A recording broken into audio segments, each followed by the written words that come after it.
DW Africa Link. Hello and a very warm welcome to your favorite Africa Link program, coming to you from our studios here in Bonn, Germany. I am Okere Ngushinado and I am glad to have you join me on this Friday. Today we are taking a closer look at the migrant situation in Tunisia, where sub-Saharan Africans are being targeted after comments made by the country's president, Kais Saied. What do analysts have to say?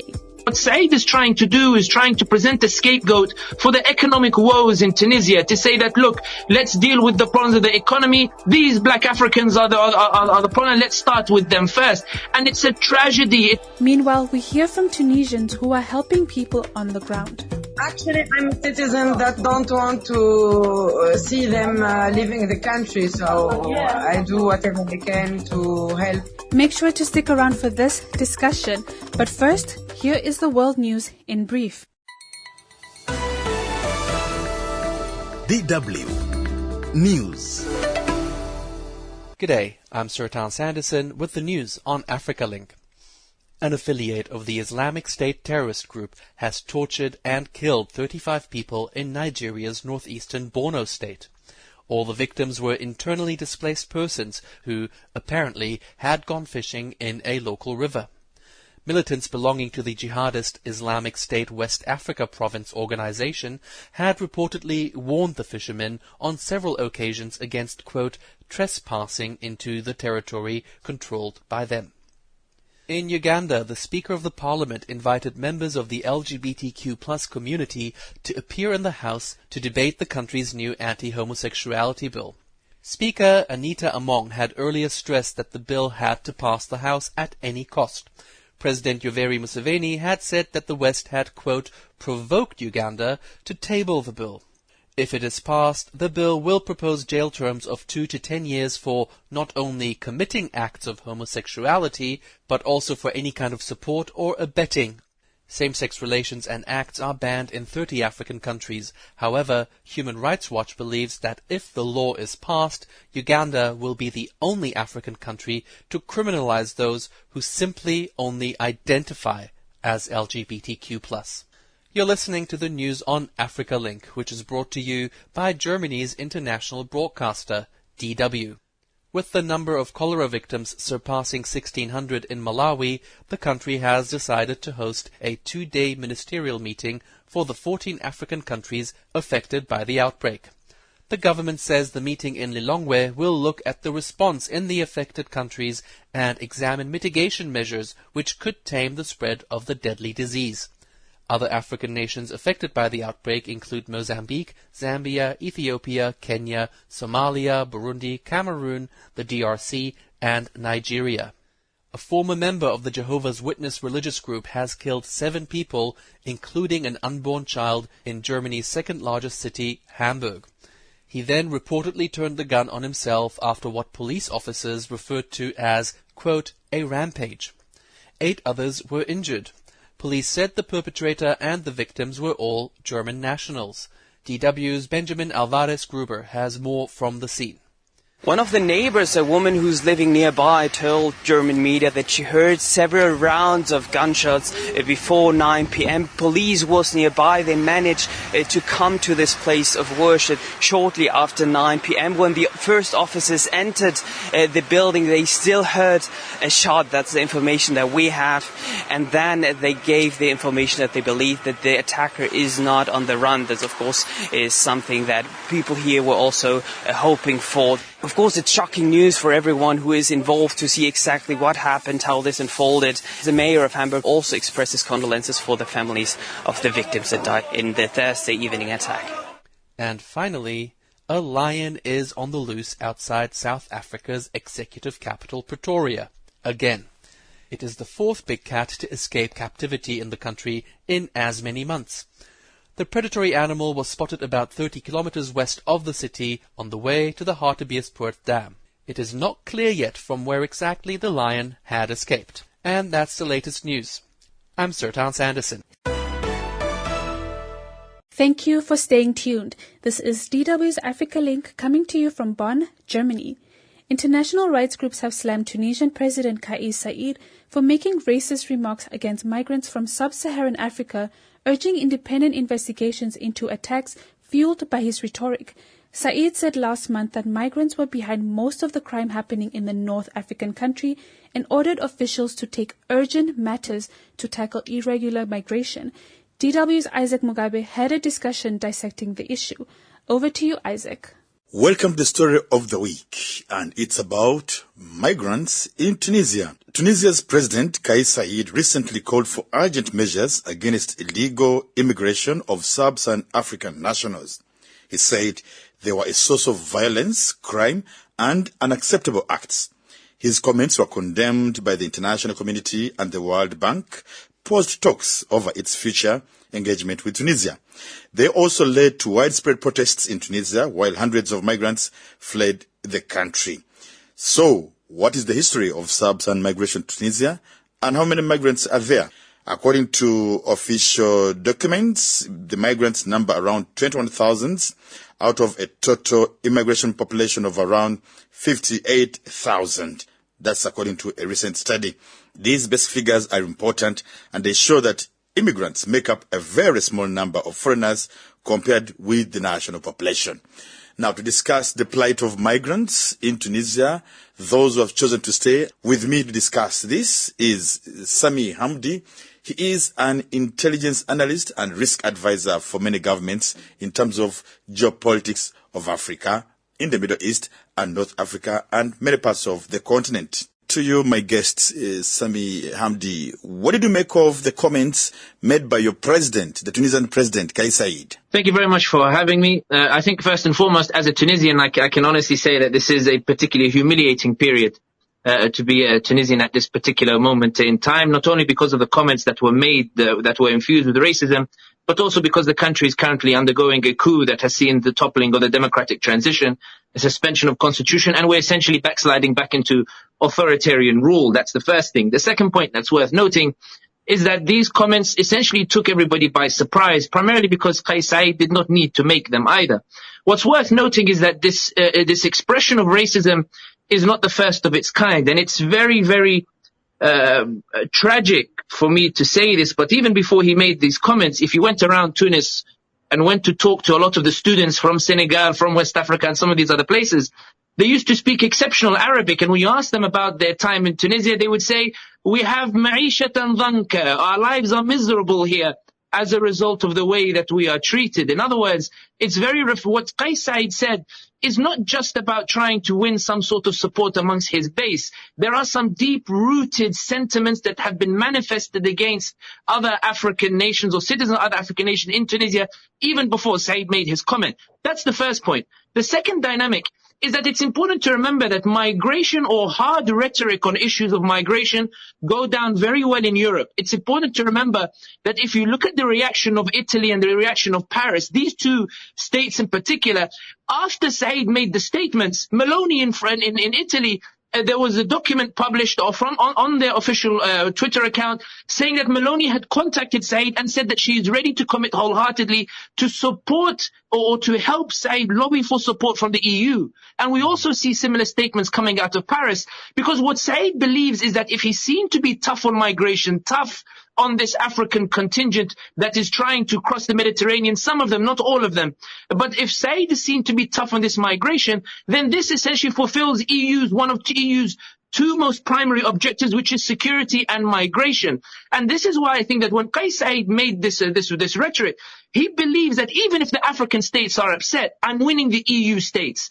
Even if the states in Africa or the African Union are upset, I will win Rome and Paris, and that is more important to me at this current moment in time, as he seeks recognition of the coup, as he seeks entrenchment of his authority, as he seeks a recognition that this democratic transition is now gone and that he is the sole authority. So to summarize, it's just 2 points. It is the first, that these are deep-rooted sentiments that have been there for a while, and that's very hard for me to say as a Tunisian. And the second point is that if you look at the realpolitik, the hard politics, the reality is that even though you mentioned the U.S. statement, U.S. has recognized his elections recently and recognized his authority and declared it to move towards a democratic transition. Yes. The statement from Rome was positive and the statement from Paris was positive. Saied says happy days. Kais Saied claimed that migrants were behind most crime in Tunisia. You, as a Tunisian and someone who's been following, the situation for many years and even the current one, how true is that statement? Or he was trying to play, I should call it, the trump card? It's not true at all. The greatest perpetrator of crime is poverty. The greatest perpetrator of crime is despair. The greatest perpetrator of crime in Tunisia is the unmatched aspirations of those who took to the streets in the Arab Spring in 2011, and 10 years later, they're worse than they've ever been before. I think the greatest perpetrator of crime, the greatest promoter of any crime in Tunisia is the idea that for 10 years, you can tell Tunisians that they...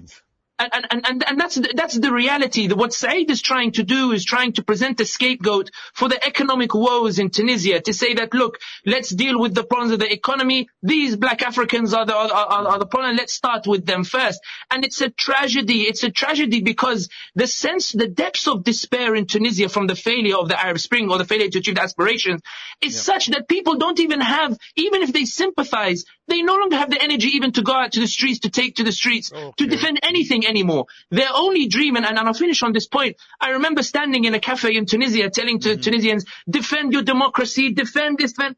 They tell me, Sammy, you're this guy coming from London telling us about democracy. Yeah, he give us visas to London, you can keep the whole damn country to yourself. But the point here being is that this sentiment is that many Tunisians are in such dire straits themselves that they have no appetite to defend any cause. So Tunisians, it's not they support Kais Saied, but they have no desire to defend anything at all anymore as a result of what they've experienced. Kais Saied said his speech was to ensure respect for Tunisian legality regarding foreigners and to prevent any jurisdiction parallel to that of that state. In other words, he was trying to protect Tunisia from unwanted or illegal migrants, but also the timing. Do you think he's being honest with what he's saying, or it's just because of the backlash that he's trying to protect his image? I think that Said has been affected by the backlash. I know the president of Guinea-Bissau was in Tunis, went to meet with Kais Saied and to sit with him as well. Kais Saied used this as a photo opportunity to say that I have family members who are married to Africans and the like, and therefore I have an African friend. Therefore, what I said was not necessarily racist. But the point here is that Kais Saied, and I think that if you look at we have a joke in Tunisia that Tunisia is run by Facebook. The idea being that if you look at the Facebook posts, you often get a very good sense of what the key issues and key debates in Tunisia are. If you look at the supporters of Kais Saied, they did not necessarily rebuff the issue of the Great Replacement Theory, but instead doubled down and tried to explain it and tried to give evidence for it. This suggestion that there are too many Africans coming and it's compromising the Arab identity or the like. It's absolute nonsense and it's absolute conspiracy theory. But the reality is that Tunisia is a hub where conspiracy theories tend to thrive. The second point that's worth noting is that it's important to note that Tunisia has often looked towards Europe and Paris, not towards Africa. It's often sought to model itself on France and not towards Africa. And this is why I think that there's this awkward inferiority complex in which Tunisia has always tried to see in itself as detached from a continent that it's often accused of being backwards or in decline or the like, or not necessarily as influential as the likes of Europe. And I think that is what manifested in Kais Saied. This attitude that what is important for him is not necessarily the recognition of the African states, it's more about going towards Europe and the like. And I think that while the backlash has troubled him somewhat and reflected in the way that he received the president of Guinea-Bissau, I do think that, as I said earlier, for Kais Saied, the main thing is that Europe appreciates, between quotation marks, his efforts to tackle migration. And it's important to remember here that Tunisian patrol boats today are more fierce on migrants than any of the European patrol boats.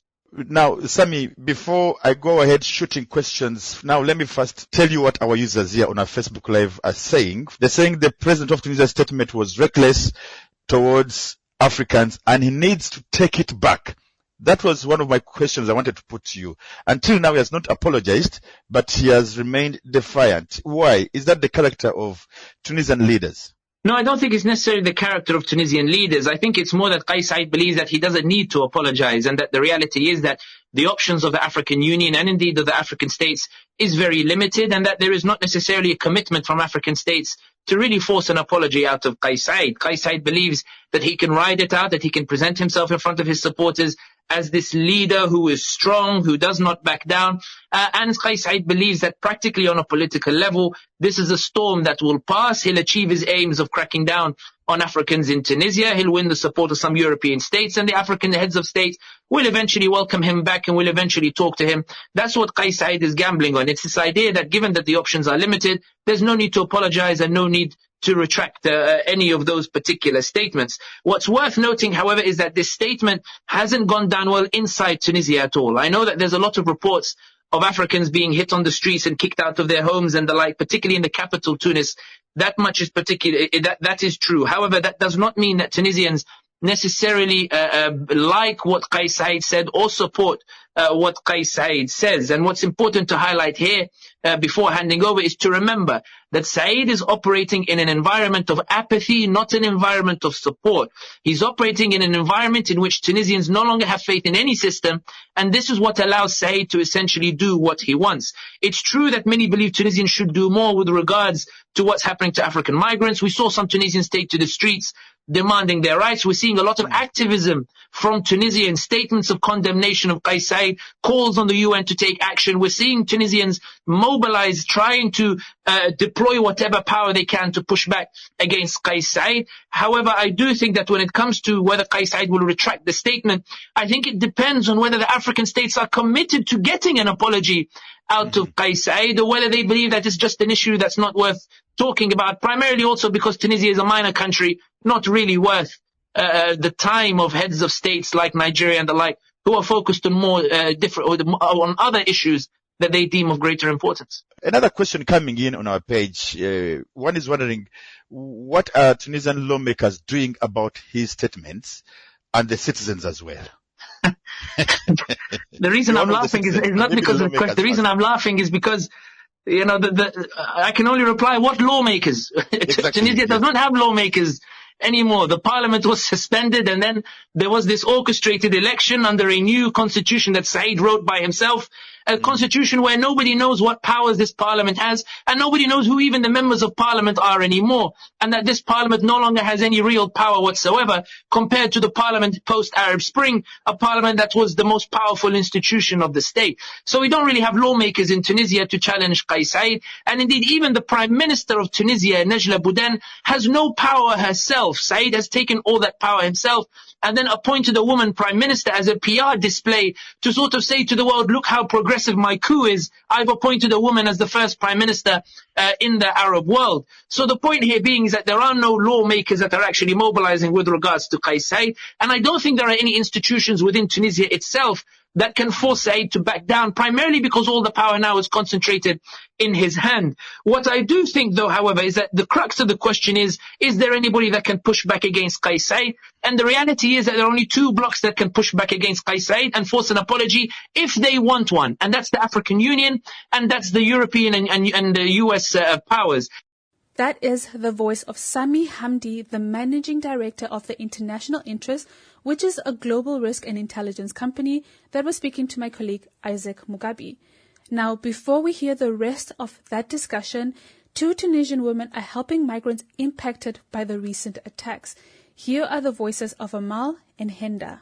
Actually, I'm a citizen that don't want to see them leaving the country, so I do whatever I can to help. And I'm not alone. There is we're like a group of 50 Tunisian who are trying to find solution with what's happening right now. I think it's like more bigger than Tunisia, this political decision.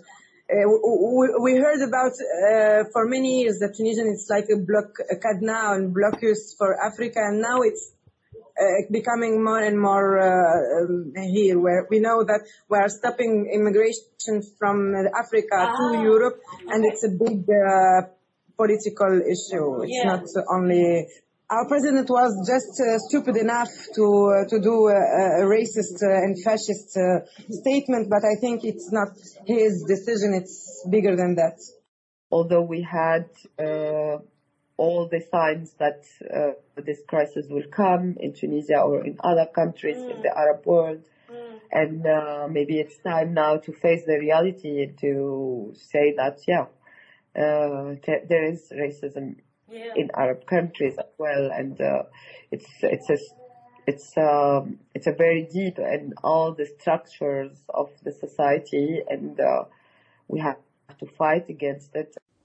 That was Amal and Henda, who are two Tunisian women who are helping out migrants that are impacted by the racist attacks that are currently happening in Tunisia. And there are many more Tunisians that are standing up for the migrants and are also protesting on the streets. But let us head back to Isaac Mugabe and the last part of that discussion. Let me remind those following us that we are talking about the migration issue in Tunisia. And my guest is Sami Hamdi. He is the managing director of the International Interest, a global risk and intelligence company. He advises, among other things, governments on the politics that affect them. Now, one interesting aspect, Sami, you mentioned at the beginning that this is the work of Said Qaid, and that's not how Tunisians should be defined. And actually, one of our articles on DW.com, we wrote a piece that ordinary Tunisians are volunteering to help the sub-Saharan African residents who are being persecuted. They said the issues behind the current crisis, racism and migration, should have been tackled. In other words, they're helping, and we have pictures of them really saying, this is not us. But the damage seems to have been done by Said Qaid, and many think that, most of the Tunisians, they persecute these guys in the night. But actually what they're saying during the day is not right, and kind of branding Tunisians. I have some friends who are Tunisians. They're really great, great friends. And it looks like the image of your country has been tarnished. Certainly so. I do think that while Tunisians have been trying to help, and I do think that there have been a number of initiatives, donations and the like, I do think that the tragedy is that it hasn't been enough to prevent many of the Africans being kicked out onto the streets with the bags full of their clothes, or indeed some of the Africans being, according to some testimonies, hit by rocks, hit by stones, hit in the face or the like, or even subjected essentially to some of the most abhorrent treatment by Tunisians in Tunis itself. In terms of the Tunisian image being tarnished or the like, the question of course must be asked, what was Tunisia's image before this event happened? I do think that Tunisia was not necessarily up there in terms of the list of countries that promotes human rights, or indeed the countries that perhaps does well by its citizens. I think that's also important to highlight. And I think that when it comes to ordinary Africans watching from outside of Tunisia, I do think that even as a Tunisian, there's very little I can say that can help to ease the concern of watching people who look essentially like them being persecuted this way by Tunisians, particularly given that as a Tunisian, we've always felt associated with the African continent and associated with the Arab world, not necessarily prioritizing one over the other. And as a Tunisian, we've always been proud of being champions of Africa and the African Cup of Nations. And then we always consider ourselves part of the particular continent, a proud part of the African Union and the like. We know that the African Union is mediating in Libya next door and the like. So Tunisia, or Tunisians, do feel firmly part of Africa. Nevertheless, the presence of this sort of racism that has emerged is cause for concern. And the only thing I can say is, for those who are watching, for my African brothers on the continent, remember Tunisia is going through a coup. This is not a president who represents the will of the people. This is not a president who is democratically elected. Even though 2019 he won a landslide, I was somebody who voted for Kais Saied, but the reason I voted for him is because I was put between two choices: Nabil Al-Qaroui, who was a business tycoon that we associated with corruption, and between Kais Saied, who we knew nothing about. So everybody voted against Nabil Qaroui, not for Kais Saied. So when people look and... I put it to you, do you regret having voted for him, given the current situation and circumstances? Hindsight makes everybody a genius. I do think that when I go back and I remember that day in Sidi Bouzid, I'm from the countryside of Sidi Bouzid, I remember going to the local school to vote. I remember my cousin in the car, and he was saying to me, Sami, I'm not going to vote. I told him, what's wrong with you? Nabil Al-Qaroui could become president. We have to stop him. And he said, listen, for me, they're both just as bad as each other. You have an ignorant like Kais Saied, and you have a corrupt man like Nabil Qaroui. And I said, listen, do your duty. Vote for Kais Saied so Nabil Qaroui doesn't become president.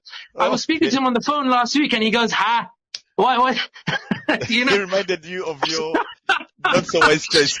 Okay, it's good that your friend reminded you about that moment when you voted for Kais Saied and what is happening right now. Lawrence Ani, he's in Tunis. He says it's quite a terrible situation here in Tunisia. We, the sub-Saharan Africans, are no longer safe because of the president's speech.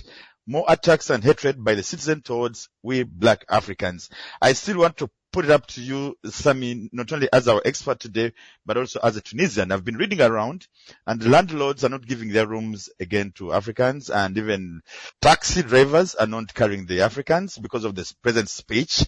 To what extent are Tunisians, or some Tunisians who are oblivious about the politics, now heeding the call of Kais Saied that the sub-Saharan Africans are responsible for crime rate, are responsible for everything? Look, there's no point, sugarcoating what's happening. I could sit here and say that Tunisians are against Kais Saied and against what he says, but there are enough Tunisians who responded to Kais Saied to perpetrate these crimes against the Africans in the first place. And I think that that's very important to, put the hands up and say, look, this stuff is happening because there are Tunisians who subscribe to Kais Saied's view, and there are Tunisians who responded to his speech by essentially cancelling tenancies, not allowing Africans to rent rooms, not giving Africans rides in the taxis and the like, suggesting that this is not a Kais Saied problem, but rather a problem as somebody who comes from the inner central regions and not from the capital. It's a problem, and I know it sounds like I'm running away from responsibility, but it's something that I'll say, guys, it's them in the capital, it's not us in the central regions. And I think for those who don't know Tunisia, to give some context, the geography psychologically is divided into two: the coastal areas and the inner regions. The coastal areas are developed. All the presidents came from the coastal areas. All the prime ministers came from the coastal areas. And they have a saying where they sort of deride the inner regions, where they say they are the people wara al-blayek, they are behind the signposts. In other words, you don't go to them unless, you have some ancestral family or the like. It's not a place that you go. And Tunisia is badly divided geographically between these two. And I think the clearest example of that, for those who want to know, is that the Arab Spring began in the central areas, the deprived areas. I'm from Sidi Bouzid. Bouazizi, who burnt himself to spark the Arab Spring, is from the village next door. So it was in these areas that grew, and then it went to Qasrin, Qairawa, and inner regions, then south. And it was the coastal cities were the last to join the Arab Spring because they weren't as affected by the authoritarian regimes as those inner regions. From what you're saying, it looks like so much damage has been done to your country. Is this damage repairable, or it is irreparable? I think that that's a very difficult question. I think the reality is that Saied has damaged the relationship between Tunisians and their African brothers, I think, very clearly. I think this has got a lot of media attention now. I think that if I was an African sitting in Niamey or in some of these other different cities or the like, I do think that, I wouldn't want to go to Tunisia. I probably shouldn't say this, and it's tragic to say, but the debate is not only in Tunisia now. We've seen Algerians, we've seen Egyptians and the likes begin to talk about this topic in a way that is not favorable towards Africans either. And what I fear the most is that Saied has set this sort of path where the Arabs and Africans are going to clash with each other. When in reality, take somebody like me, my ancestry is Senegal and Togo, even though I look nothing like Senegal and Togo, but my ancestry is West Africa. Wow. And it's a mix of the Arabs and the West Africans coming together, and we settled in Tunisia. But the point here being that I fear that's where we're headed in the way that it's being handled, primarily because the African Union has been trying to say to Kais Saied, whoa, tone it down. But Saied, instead of apologizing and saying it was, I shouldn't have said it, Saied is increasing the rhetoric. And I fear that this wound is going to get bigger and bigger in a way that we will not be able to repair it, certainly in the short or medium term, especially given that the trajectory in Tunisia is not one of a democratic environment or one in which we can actually go forward, in which there is some sort of stability, but one of uncertainty, polarization, and Saied is thriving on the polarization. And I think this is what worries me the most, in that this issue that should never have become a major issue is now a major issue. Saied has humiliated the country, but the way going forward, I don't see how these relations can be repaired in the short term. But worse for me, in my opinion, is that the African Union or the African states who have the power to force an apology from Kais Saied, they're quiet. I don't think they have yet applied the necessary pressure on Kais Saied to force an apology. And there we come to the end of this special report of the week on migrants in Tunisia and the plight of those who chose to remain. My guest was Sami Hamdi, a risk analyst and intelligence gatherer. He's also an advisor of so many governments when it comes to geopolitics of the continent in the Middle East and North Africa. And I'm Isaac Mugabe, wishing you a splendid weekend ahead. That is everything we have for today. Don't forget to catch my colleague Michael Oti and Alex Sisto tomorrow as they bring you the game between Bayern Munich and FC Augsburg at Allianz Arena. I am Okering Gushinado, and I wish you a beautiful weekend. DW, made for mind.